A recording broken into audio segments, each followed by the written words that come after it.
portion of the fires would you say are human started accidents, that sort of thing, versus like a lightning strike or something like that?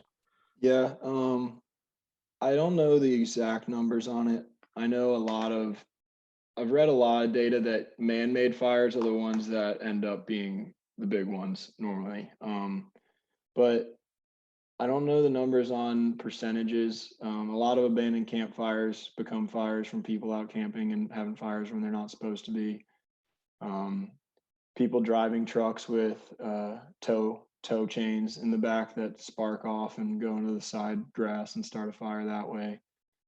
People out, a lot of people out west, like they're shooting, so they'll go into the Forest Service land and shoot targets, and sometimes a bullet will hit a rock and spark a fire that way. Um, Power lines are a big one; those start a lot of fires. But I mean, I'd say the majority of mine last year were lightning strikes. We get a lot of dry lightning; like we'll have storms come through, barely any precipitation, and a ton of lightning bolts. So most of the fires I'd say was lightning. Although we did have an arsonist last year who was kind of a pest. He started like 5 fires in 1 week, all in the same area. When we found him on our last one, like sitting up against a tree, I was like, "All right, we gotta get this guy out of here." Walk me through that. Like, when you did you figure out it was an arsonist on the first one, or Yeah, like walk me through sort of that whole process of like realizing that it's an arsonist and then figuring out, because I would assume that the police at that point would kind of have to be involved a little bit. And so how did that relationship sort of work? And yeah, just kind of like walk me through that whole process. yeah. So for most fires, we have to determine the cause. Actually, every fire we have to determine a cause. And if it involves something that's suspicious, like that guy we knew was an arsonist because we found his like a pile of paper that was burned, and he like burned his Subaru car manual or something. So we knew that was an arsonist causing fires.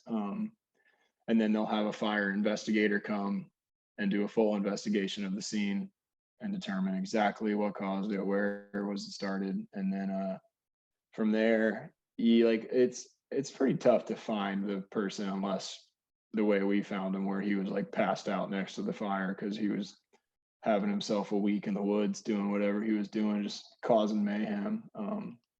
But yeah, it's just we'll have investigators come in. We'll do our own kind of investigation. Like once we get it under control, we go back to the origin, and it's like, okay, this looks like a lightning strike, or this looks like it was purposely caused. There's fuel all over the place, or something. So Mm, he was passed out next to the fire. yeah, they What a guy. he was on some sort of drugs. So he his first thing was that he said was, "I'm really hungry. I haven't eaten in 3 days. Do you have any food?" And we were like, "Man, this guy." He's trying had to give him some of our snacks that we wanted and hike him out of there to the cops. I feel like just that. I feel like for you, finding him in that way is just like for real. I know. Yeah, we were. It's kind of disbelief. Oh my gosh.